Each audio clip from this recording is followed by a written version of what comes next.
play when Diaz, the only one on the right side of the infield. This one down the right field line. Sanchez. Oh, boy! He caught it with his bare hand! He overran it and caught it with his bare hand! We've talked about the Padres, how they had the toughest schedule going down the stretch to begin with. So this isn't really news worthy. Like, we knew this could happen, but I really want to kind of get into why they've been having this struggle, because like in the beginning of the season, man, we would have thought that the Padres would have been head to head with the Dodgers going for this division. Like 95 wins, as like a floor. And like the Giants were a wild card. Like they came in out of nowhere, but you really still thought it would be like a 3-team race, and it's just not. Like the Dodgers are a game behind the Padres right now. We'll get into standings a little bit later. But then the Padres are about 20 games behind the Giants right now. So that's significant. There's like a few reasons for this. Like they just have some of their guys just aren't having the types of seasons that like they're used to having. Like Yu Darvish is one. Like right now, Yu Darvish has a ERA above 4. You know, his 162 career game average is a 3.55 ERA. So that's not like him to do that. And even then, I feel like that's underselling how good he is. Right, because he's had some kind of weird years where he hasn't been up to his par. Blake Snell is another one. Right now, he currently has a 4.20 ERA. His usual average ERA is 3.42. And then Chris Paddock, their number again. So Darvish was probably projected to be their number 1 starter. Right. Snell probably projected to be number 2. Chris Paddock probably projected to be their number 5 starter. Right now, he has a 5.07 ERA. And his average ERA over 162 career is 4.21. So like, it's not great, but for a 5 starter, you'll take 4.2 over 5.07 any day. Obviously. And I'll say really quick about Snell too. The numbers you just read are after he had a hot streak. Like he started off this season awful. Right. So yeah, what has he had? Like 3 or 4 starts in a row now where he's been like solid. He's been killing it. Yeah, like recently. But like as a whole, like a bad season. Yeah. I mean, so that's like 3 of their 5 starters. And then you don't even talk about Dinelson Lumet, who right now has a 4.10 ERA, plus he's barely pitched this year because he's been hurt a lot. So he was probably projected to be their number 4 starter. So 4 out of your 5 starters are either hurt. Also, currently, Snell and Paddock are hurt right now, and they may miss the rest of the season. So that's not the news that they needed to hear. This, I mean, it's just whether it's due to injury, whether it's just due to underperformance. 4 of their projected to be 5 starters have had down seasons. Joe Musgrove was probably going to be their number 3 starter, and he's actually had a solid season. Yeah, he's been very everybody good. else. But so that's their starting rotation. It's obviously been the most glaring issue on the team, but like, it's not the only one. I mean, Emilio Pagan was probably projected to be their setup man. He had a solid season last year. He had a great few years in Tampa. And so far this season, he has a 4.50 ERA. You know, his average ERA is 3.24 over the seasons before this. So like, that's kind of strange too. You can't have a setup man that has an ERA of 4.50. That does not really work out too well. You know, and I mean, the rest of their bullpen has been pretty solid. Mark Melancon currently leads the league in saves, but because of Pagan's struggles, you wonder if he leads the league in saves because he's had a lot of 2-inning saves or 5-out saves or something because of that. You know, I mean, if you look at their position players though too, other than Tatis and Machado, most guys have not had their best seasons. Not even close, honestly. I wouldn't even say Machado's having his best season either. But no, he's not. Your point's still taken. Right. And like, I mean, Austin Nola right now has 1 home run. Before this season, his 162 average is 16 homers. So, I mean, that's just, he's their starting catcher, pretty much. He can play other positions, but that's just kind of strange. You know, Eric Hosmer, you never know really what you can expect from him. You know, he's a great clubhouse guy, and that's the biggest reason why they have him. Plus postseason, he's clutch, whatever. But if you don't make it there, that doesn't matter. And like right now, Hosmer's hitting 266. He's got 11 homers, 62 RBIs, and a 723 OPS. So if you think about Eric Hosmer, that probably sounds about average to his numbers. I mean, his career numbers is average over 162 is 277, 20 homers, 87 RBIs, 767 OPS. So I guess you wish some more power was there because obviously then the RBIs would go up. But other than that, he's really similar to what he usually is. But still, like, that's not great. And it's not like for him to kind of have a little bit of a down year when everybody else is doing the same thing kind of promotes like that it's more of an issue than it could be. Other guy like Adam Frazier, who they just traded for, he was a beast in Pittsburgh, and ever since he got to San Diego, he hasn't been terrible, but he hasn't been great either. I believe he's only hit about 260 something since he got there, which isn't that bad. But like, I mean, even this season though, like he's only hit 4 homers and he only has 40 RBIs. His 162 game average before this year was 10 homers and 53 RBIs. So the power's kind of disappeared really. He's getting on base more, but still, I mean, you would like him to hit some more homers, really get into some more doubles, even get his slugging up. And then the entire outfield has kind of been a mess, dude. I mean, it's kind of strange that you think about these names that I'm about to say, and they're all having pretty much their worst seasons of their career. Tommy Pham has a 730 OPS right now. His average OPS before this season was an 813 OPS. So it's almost 100 points lower. Trent Grisham, I mean, he's not that far off from what his average numbers would be. But when the other guys are struggling, it's like if you're struggling too, then it all kind of comes to a head. I like Grisham. And then I feel like I do too. Start out the season so well, and it just does not carry over. Right. And I mean, I feel like he's maybe gotten injured a little bit too. Some of these guys may have gotten injured along the way, which could be why. I believe that was the case with Nola for somewhat of the season. But okay. I mean, a guy like Will Myers too, man, it's a guy that's always confused me because he had so much hype coming up. He was the rookie of the year in Tampa Bay, and like he's had an okay season, but like I feel like he never hit that like all-star peak level that you thought he was going to hit because like he's been a weird player.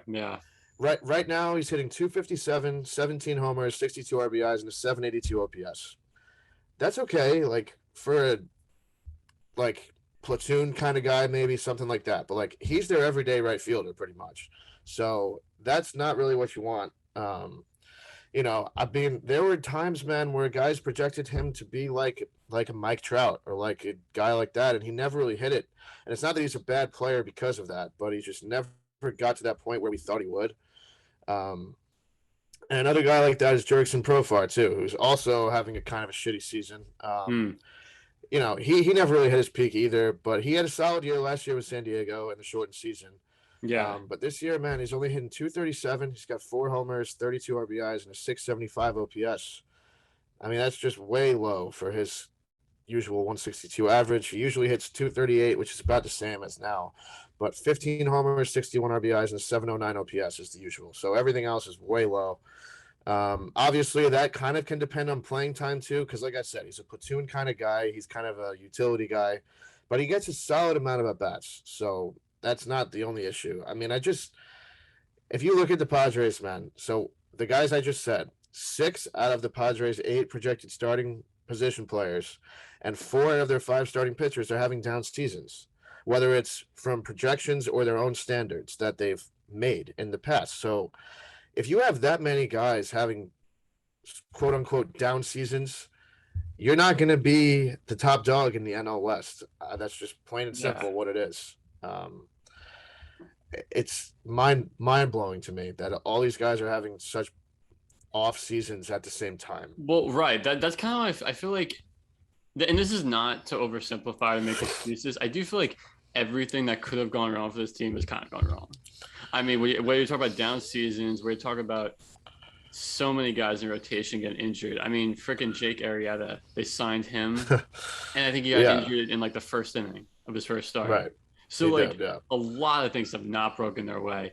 Other thing too, as you were reading this, I will say I feel like ever since the Max Scherzer debacle, they had I feel like it's not been the same, and there's no correlation there. There's no cause of that, but like it does feel like from that moment things started to turn a little bit.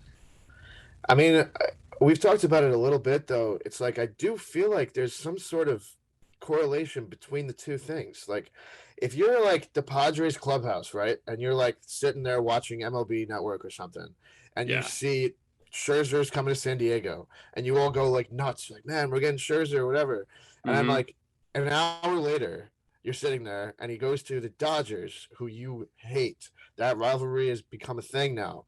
And he goes to your division rival.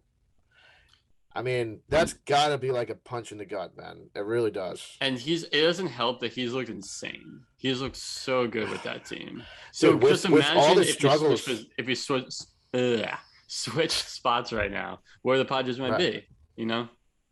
Especially with all their starting pitching injuries, struggles. Like, if they had Scherzer, if they had Scherzer, so they'd have Scherzer number one, and then they'd have like Darvish, Snell, who have kind of turned their seasons around as 2-3.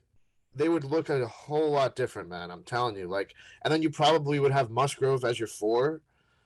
Like, and he's probably, I mean, he could be the 2 at this point because he's having such a great season. So I definitely think there's some sort of reason, like it makes sense that they've kind of struggled since then, especially with such a young clubhouse, I think, too. You know what I mean? You know, one thing we also didn't even mention in the news today was the Machado Tatis fight. Right. So that makes it even worse, what's happening right now. I honestly, I won't dwell on this, but like, I didn't really get it from Machado's perspective. Like, Tatis was just pissed he struck out, and then he went back to the dugout and was like slamming his helmet. Like, he didn't get ejected. I think Machado was like, "You gotta stay in this game. You know, you gotta focus on the team." But Tatis didn't get ejected. I was just confused why he was so angry. It didn't feel justified to me. Yeah, it's like I feel like I agree with you. Like, I guess we don't necessarily know what Tatis said, but like, from what we know or from what we've seen from Tatis is that like he's a team guy. Like, it seems like he is. Right. You know, I don't know. Like, I guess Machado is like the big brother of the two, if you want to look at it like that. So, you know, maybe you take Tatis down into the clubhouse if you got something to say, and then you say it there. Like we projected, that's what happened with McNeil and Lindor with the Mets. Like, that's what happened in the clubhouse, though. So no one saw it. Like, when you're doing that and you're struggling the way you are, like, I mean, is that supposed to make Tatis play better? Because you literally just yelled at him like he's a 5-year-old kid in front of the cameraman. So, you know, I don't think that that's necessarily going to work. I'm sorry, but like, bro, there's a time and place for everything, and that was just very much not either of them. It was not. And like, guess what? An inning later, Tyler O'Neill hit a fucking home run, and the Cardinals beat them in that game. So, you know, I mean, you had the fly ball he dropped in center in one of those games. Tatis, he just completely missed it. So like, I mean, we can go on and on. I guess to kind of go ahead. You could just also go the other way and be like, Tatis is arguably the front runner for the NL MVP. Like, it's true. Despite all of this and despite his injuries, Tatis is having an amazing season. Like, you know what I mean? And like, can you imagine if all the Padres were the other way around and they were having above average seasons instead of below their average? Like, this team would probably be winning the West if you look at it like that. If injuries weren't happening and all this, and like Melanson, like I said, he leads the NL in saves, so he'll probably finish the season doing that. And then, like you said, Machado's having his best season, but he's having his best full season since about 2018. That was the year that he split with Baltimore and LA. And then, honestly, dude, like, I guess he's not the front runner, but like, I'm sorry, Musgrove has kind of pitched himself into at least, I'm going to say, top 5 Cy Young talks. I don't know if he's top 3. Obviously, like, there's been some injuries, so maybe he is now. Like, DeGrom's not really in the talks anymore. So he could be there. And then it's like, despite this, they're 20 and a half games back. They're in 3rd place, and they're 3.5 out of the NL wildcard spot. I mean, I think to kind of like put a bow on this, like their roster is like one of the best in the league. like it's an A+ roster, but like It is. everything just hasn't broke. So I mean, I don't know, like it just happens. I don't know. That's what we've seen so many times. It's like your roster can be amazing on paper, but if you don't get the results on the field, I mean, it's just not going to work out. And like it's, who knows? And like they could still make the playoffs. We don't know. Like the Cardinals could have a shitty 2 weeks. The Padres could somehow pull this off, even though they That'd have be like the nuts. hardest schedule remaining. And that wild card game could be Musgrove or Darvish against Scherzer in LA. So you never know. But Yeah. it doesn't look so good right now. So we'll see what happens. All right, getting into not what is it what it seems and not what it seems. I want to talk Javi Baez, who obviously an awful start to his Mets career. I like it could not have gone any worse. On the field, off the field, but he is on a tear. He now is batting over 37 games with the Mets, 946 OPS, 9 home runs, 19 RBIs. Like this, someone compared this to that Cespedes run from 2015 when he joined the team. It's actually pretty close. Like I know that's kind of like Yeah. regarded as like one of the best. Like Yeah. Baez is putting up pretty similar numbers. So I guess my question is, all the thumbs down, antics aside, and he's also such a streaky player too. Like he can also go one for his next 20, and you wouldn't doubt it. How Right. important do you think it is that the Mets re-sign him?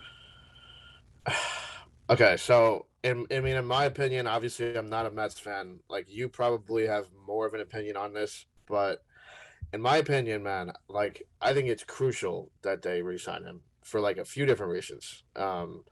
Obviously, like he's been a great player, man. Okay, he's having his best season this year since about. I mean, I think this year is even better than his 2019. I think this is closer to his MVP type season. Obviously, the RBIs aren't there, but like his MVP season in 2018, he had 111 RBIs. I think that led the league. Mm. And I think Yelich might have won it that year. So I think Baez has, what does he have? 84 right now, but he has like the same amount of almost the same amount of homers. So it's very similar. First of all, him and Lindor, like we've talked about, dude, they're such good friends. Like, Bros, yeah. that's why it just blows my mind that the Mets haven't taken off. And I guess like the thumbs down thing kind of put a halt to that from the beginning. We could say whatever we want about that. But you know, Baez and Lindor obviously like playing together, and I think that if I don't know if things go the right way, like the next couple years, then the Mets will really have a shot if they have Baez too. Because I mean, I think that Baez is a great shortstop, but when he's playing second base, he's an even better defender there because he's such a good defender at shortstop. So that alone makes them probably the best middle infield in the league defensively. Um, I mean, I think he's just shown that like he doesn't like yeah, everything happened with the thumbs down too. Look at his stats. Those Yeah. have not been affected at all because of this. Like you said, he probably had a bad first week, maybe week and a half with the Mets, maybe 2 weeks. But And ever then since came the then, he's thumbs been on down. fire. So ever since that happened, he's been playing better. So I think Who it's would have almost like thought? he Like he honestly. thrives on it, dude. And it's like I think that just proves that he could thrive in a place like New York because he took a Yeah. negative and he just started playing better, and now he's a positive. It's And like I impressive. believe it Yeah. was the day after all that stuff happened, he scored the winning run by like being really aggressive, running the bases, and like the fans were cheering. Whatever, it was good. Mhm. Like it was all like, man, I just think that he has to stay because if you're Steve Cohen, like that also proves that like, look, all right, we got through a little bit of a rough patch in the beginning, but you know what? We're really glad the way you've been playing with us. You've been playing great. You're good friends with Lindor, so we're gonna do this, and we want you guys to be our middle infield the next time we win a World Series. Yeah. That's how I feel it. But Yeah. I will say I think there's definitely tapes of us a couple weeks ago going, there's no way he's resigning. This is yeah, a disaster. So I'm just admitting to that myself as a Mets fan. I think I've completely turned turned yeah, my opinion. So yeah.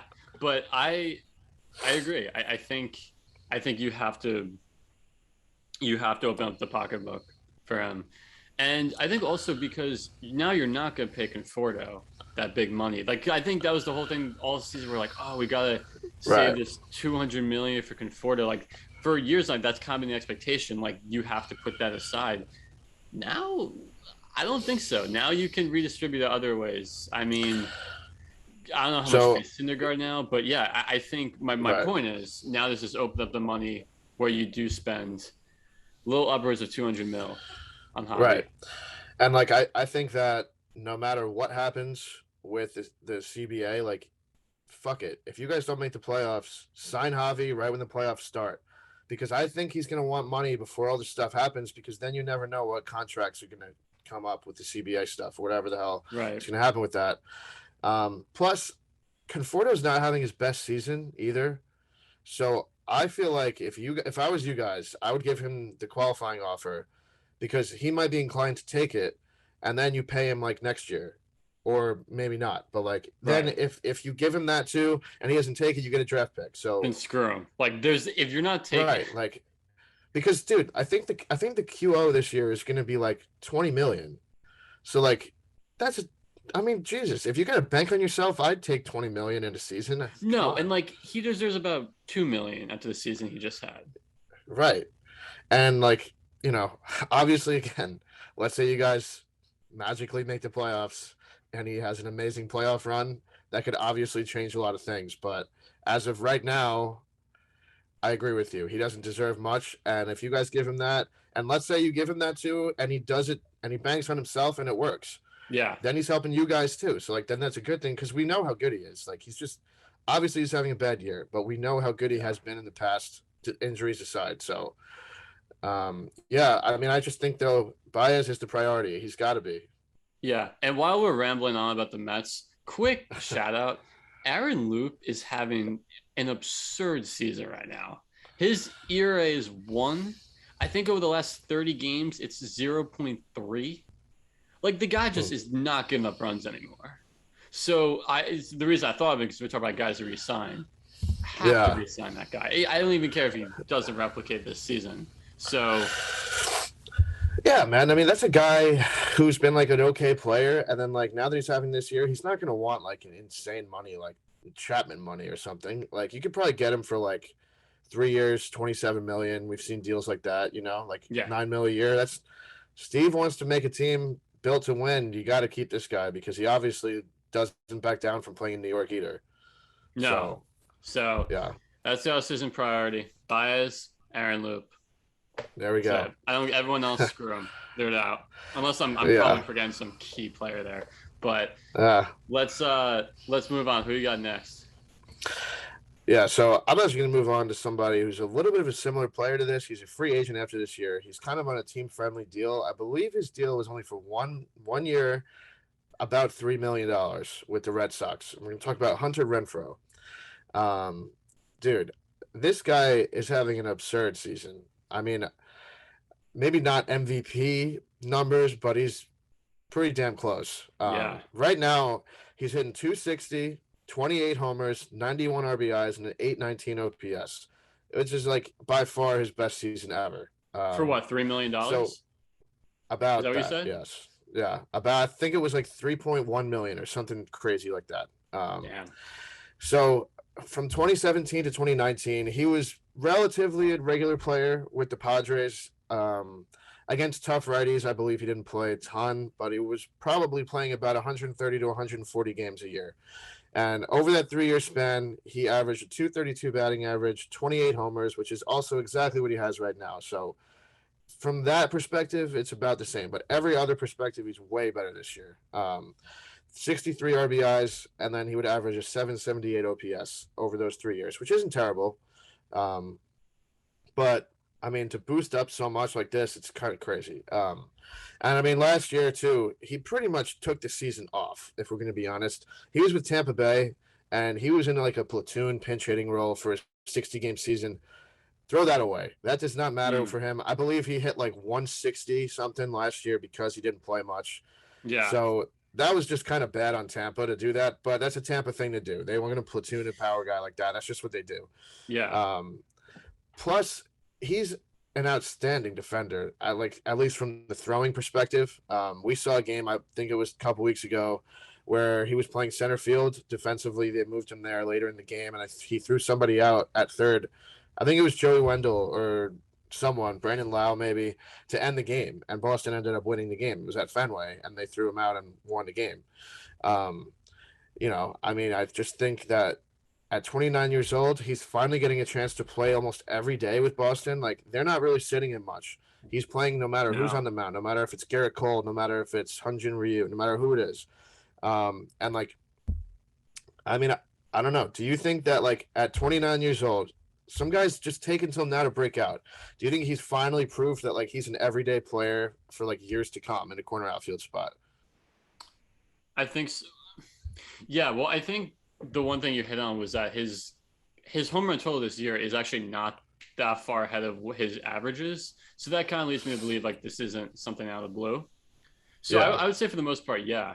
Couple of things I noticed with him. In August, he had 1037 OPS with 10 bombs. And he's dropped off a little bit in September, but like my point is his second half stats have actually been better than the first half. So it's not something where he got hot in the beginning of the season and cooled off. Yeah, I'm curious what deal he's going to command now at 29. Right, that's the thing. Like, I mean, I was trying to remember like outfielders that were about his age that kind of broke out. Like, but like, there's not many recently. Like, I feel like guys usually don't take this long to break out. But I mean, maybe he could possibly get a deal similar to like what the Brewers gave Lorenzo Cain. Lorenzo Cain was a little bit older, but like, because I don't think he's going to get like a George Springer type deal or anything like that yet. No. Like, maybe if someone gave him another 1-year deal and he did it again, like possibly, but like, I don't think he's there yet. I don't know. I feel like he's definitely got to get a multi-year contract with like a contending team. I don't see, maybe he reminds me, like another guy that's always been really interesting to me is Adam Duvall. How has he not gotten a big deal yet? That's true. He gets like one-year deals every year. Low-key a very good season. He's already driven in 100 runs, right? I think, or he's at least really close. I think he's really close.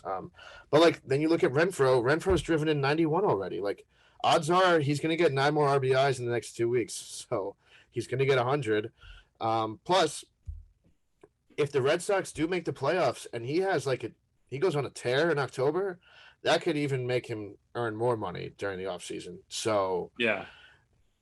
Quick aside too, I'm looking like at stats like batting average, balls in play, home run rate, isolated power. They're all right about the same as his career average. So I think that's just more evidence to you that like he's kind of came into his own. I feel like he just kind of needed a chance to play every day. Like, you know what I mean? Because the RBIs just speak for themselves, because it's not like he's just getting the RBIs during home runs. Like, he's driving in runs other ways. Plus, his batting average has gone up 28 points. It's not like a lot, but a guy that hits 260 is going to get a lot more love than a guy that hits 232. So, and plus his OPS is up a lot too. It was from 778 to 819. So that's pretty much 40 points. I mean, when you're going from a below 800 and then you're above 800 during a whole season, that seems legit to me. I mean, I think to really keep it there the whole year, not to just have like a good month. Like, he's been a good year.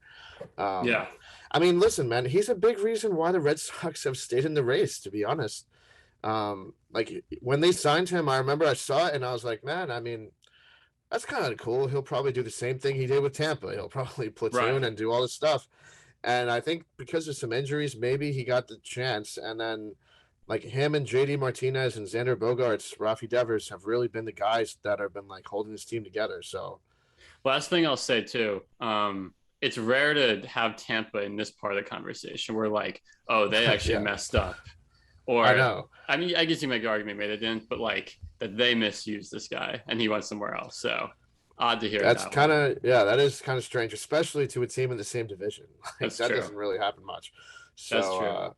Well, on that note, interesting. On that note, let's talk standings real quick. So, at the time of recording, like you said, Boston is in that first wild card spot. They're 1.5 ahead.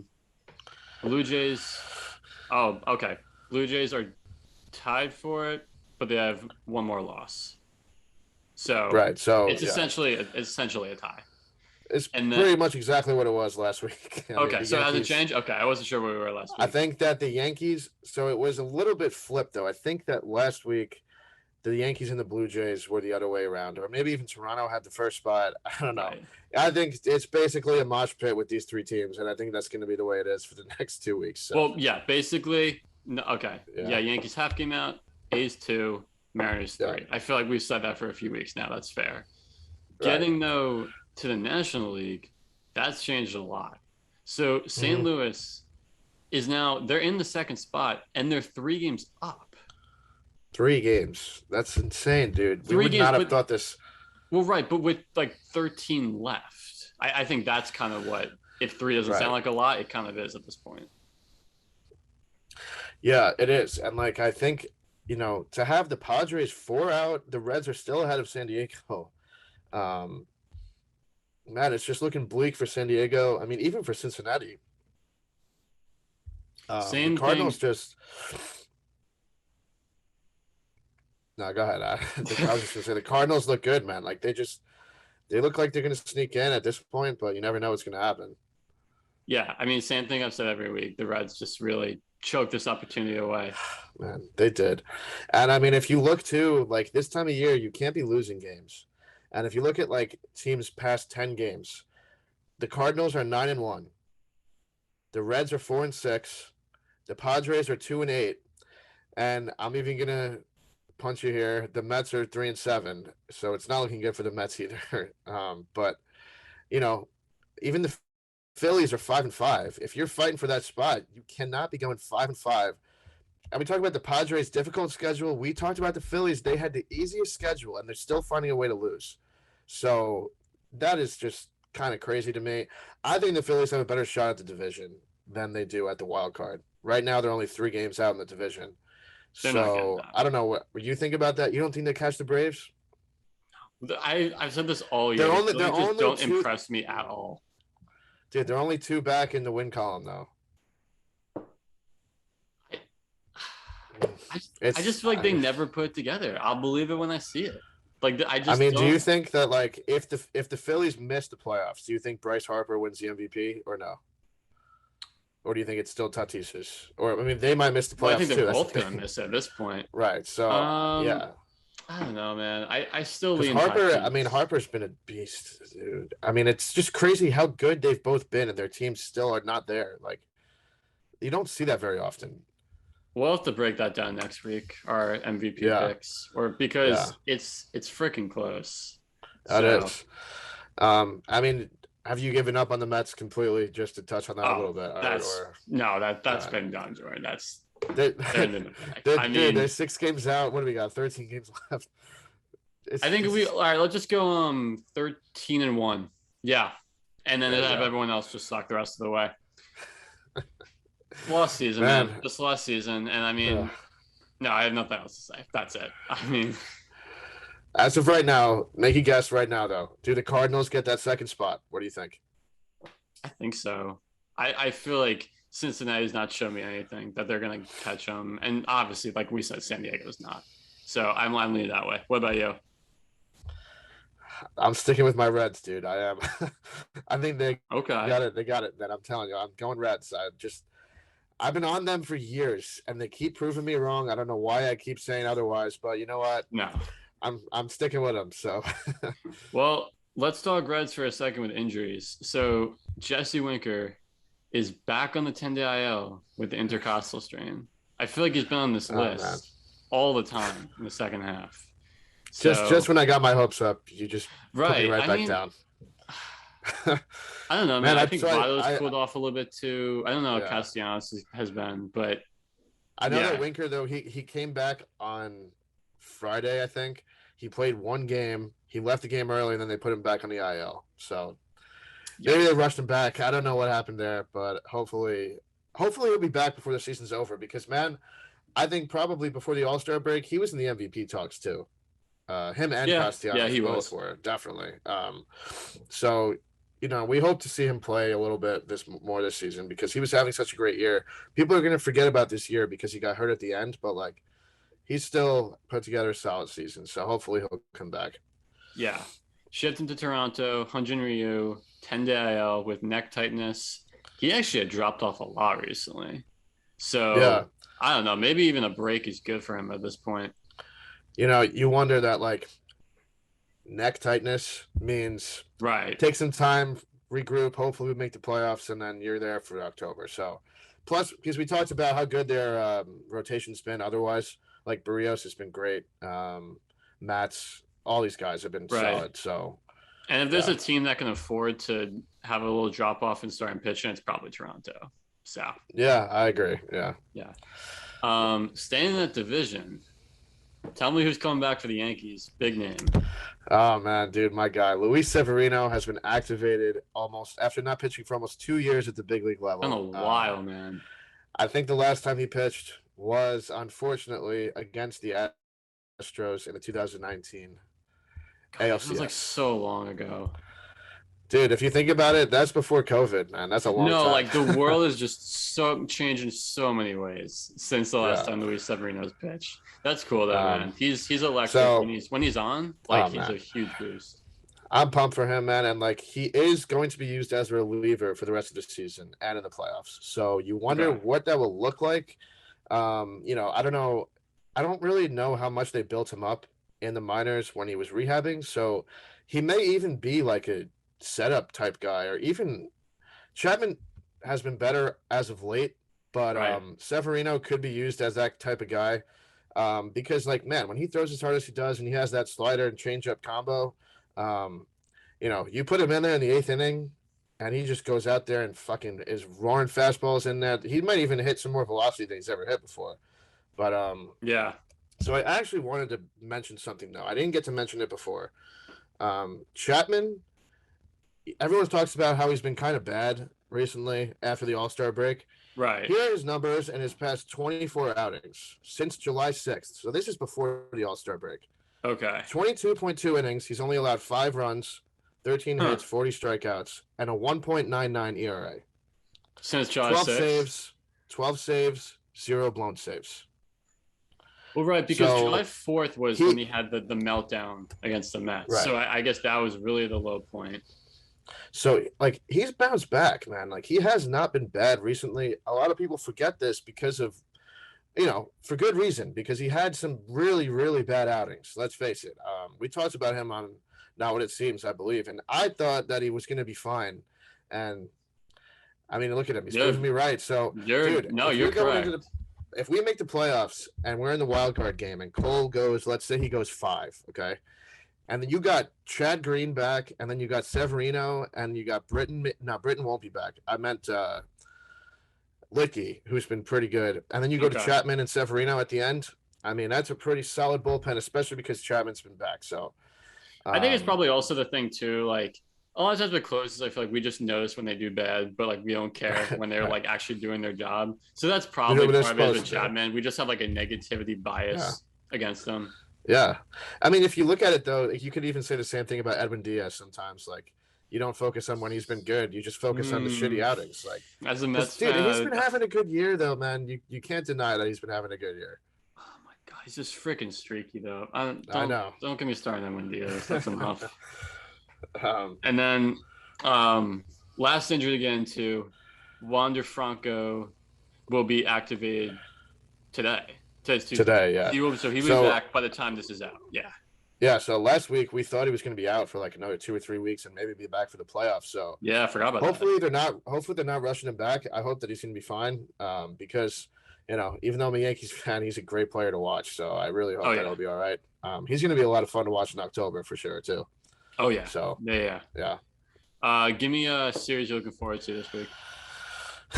Well, at this point, I kind of got to go with this series. It's the last rivalry series of the year. Yankees at Fenway, Friday through Sunday. Big series for both teams. I think whoever wins 2 out of 3 in this series has a great shot to make the postseason, and whoever doesn't has a great shot to miss the postseason, let alone if somebody sweeps, because that'll be really big. So I'm sure each of those games are going to go about 4.5 hours. They will all be on ESPN or Fox. I know we're on Sunday Night Baseball as usual. So shocker.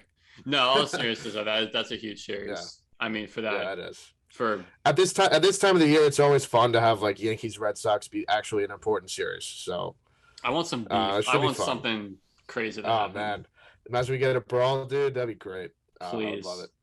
Yeah. I'm Who you going. got? I lost my train of thought. I'm going Astros at A's this upcoming Okay. weekend. So I mean, A's really need like at least 2 out of 3 here. They really do. What did we say? They're 2 out? Yeah, they really. They're 2 out. Yeah, they really got to get this one. Yeah. And Houston's look good, man. Houston's had a very good season.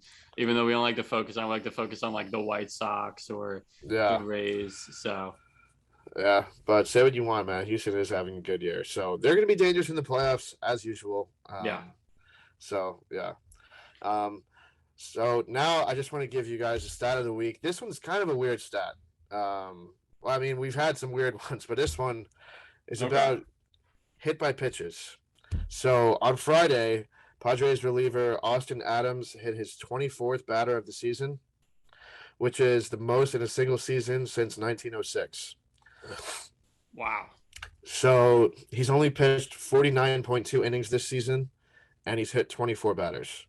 And before this season, he had only hit 2 batters over 42 career innings pitched. So basically every other inning, he's hitting someone. Right. Wow. Not the stat you want to be on that side of, for sure. That's a lot. I just can't even believe they keep putting him out there. Like, how is he at the big league level after he's still doing that? Is he giving up runs because of it, or is he able to like dance his way out? Like, I don't know what his numbers are. are. I'm not sure, but man, that's strange. I don't know. Hitting 24 batters and that many innings. I mean, I don't think we're going to see that for another 100 years again. Like, no, like he might hit like 2 batters next year. Right. Yeah. I mean, well, who knows? He may even. It's 2 weeks left. He might get some more this year. You never know. So he's going to set his own record, and I don't think it's going to be broken anytime soon. That's for sure. Wow, interesting. That is a weird one. Yeah. Huh. Yeah. Well, that wraps up for us. Hopefully, we'll have less technical difficulties next week. We'll be back always next week. That. We're really closing on now. So yeah, man. Next week we'll probably be talking playoff predictions, stuff like that. You think it'll be decided by then? You think by the time this time next week we'll know? Well, I mean, I'm guessing we're going to be predicting the wild card. We're really going to have a fine line, I think. So yeah. So we'll see, man. It's gonna at that point. There's going to be like a week of baseball left, which is kind of crazy until the playoffs. So yeah. Yeah, man. Everyone enjoy these next 2 weeks. If your team has unfortunately been eliminated already, just have fun watching them the rest of the year, because then you won't get to until next year. So have some fun. We'll talk to you guys next week. Yeah, soak it in. Take care.